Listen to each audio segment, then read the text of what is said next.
first news of the week, obviously 4 lads in the England squad, which is a great achievement. Just give us your thoughts on that, particularly Sam Simmonds coming back for the first time in a few years. Yeah. Obviously delighted for Sam, to get back in there, and a just reward really for the form he's shown over the last couple of seasons and things he's achieved. So I don't think that comes as a big surprise to anybody. There has been genuine form there, try scoring ability, great performances for us in all kinds of competitions, topped off by a Lions tour. So I don't think that's too much of a surprise, and like I say, well deserved by him. Obviously great for Johnny. He's kind of broken in this last 12 months. So him staying in and around there is great for him. Gives him a chance to gain some more, which will be invaluable international experience as he grows as a player. And obviously, great to see the other 2 guys maintaining their form and their places in there. Both been good players internationally for a number of years now. Obviously, Dickie had a really good 12 months last year, breaking through to become the Lions starting hooker in 2 of those tests.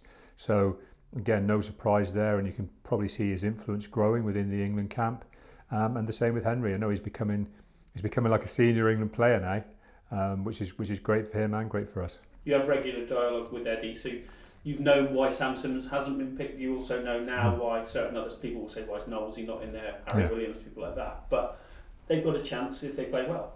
Oh yeah, anyone who's not in there, all the guys who've been in and around the England team recently are all being watched, and they've all been told that they've got a great opportunity to break back in by the Six Nations. And that's not just at our club. You can see there's other experienced internationals being left out. They're all in with the same opportunity.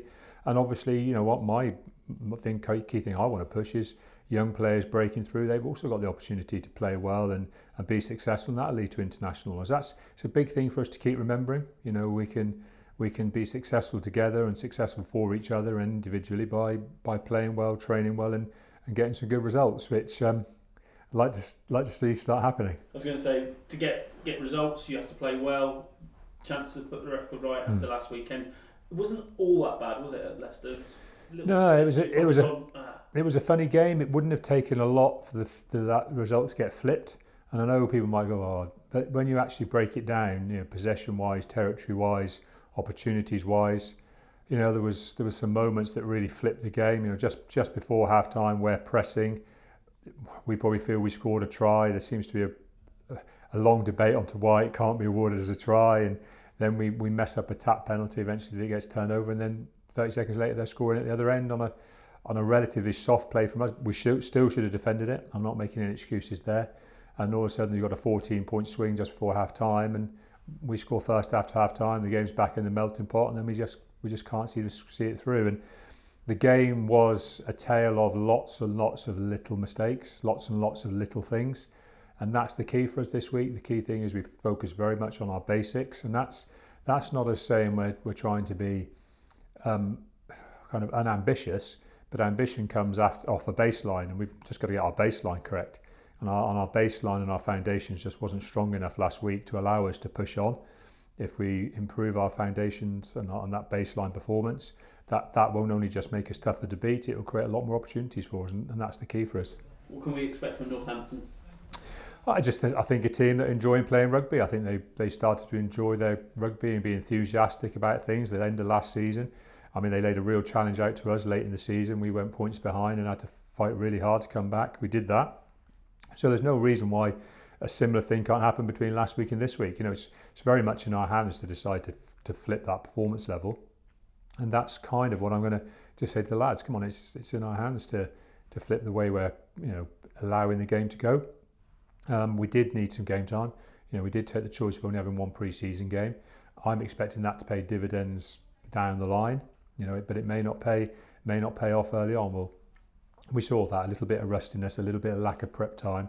It can hurt you, but you can't just keep playing game after game after game after game and expect to create new performance levels. At some stage, you need to have that rest period, that training period, to allow us to hopefully reach some better potential this year. We were good last year, we were good the year before, but we want to push on, and you can't just keep expecting that to happen just by playing games of rugby. You've got to do other things as well. Home comforts always bring a lot of joy within the camp, don't it? You've got to make the most of home advantage, There's all kinds of reasons why making the most of this weekend is important. The primary one for me is I want to see some Exeter Chiefs supporters really getting emotionally behind the team. That's it for me. and they'll do that with not just on a good performance, but on one that's obviously really important to us. And that's all we can really ask of their players. Let's make sure this game looks really important to us, because that's what the supporters want to see. They pay good money, they travel a long way, some of them, they're in here hours early sometimes. They sacrifice quite a lot at the weekend to come here and support the side, and it's only right that we give them something they can really get behind. It's been one of our key strengths over a long time, ever since we came to Sandy Park, is that real focus on building a supported base that knows they come to Sandy Park and they see something special, and that's very much what we've got to be talking about as a group, and we've got to keep talking about every day.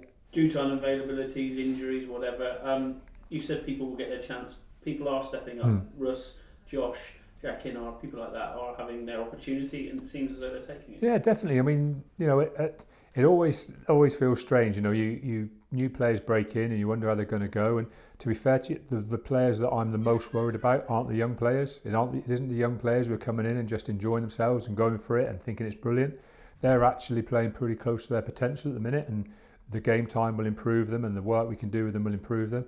If anything, I'm probably a little bit more concerned about the senior players who probably just didn't pin down their basics, which were the things that they'll have worked on and they know are so important. They know are their key foundation elements. So I'm not concerned about the young guys. I'm not concerned about the new guys stepping in there.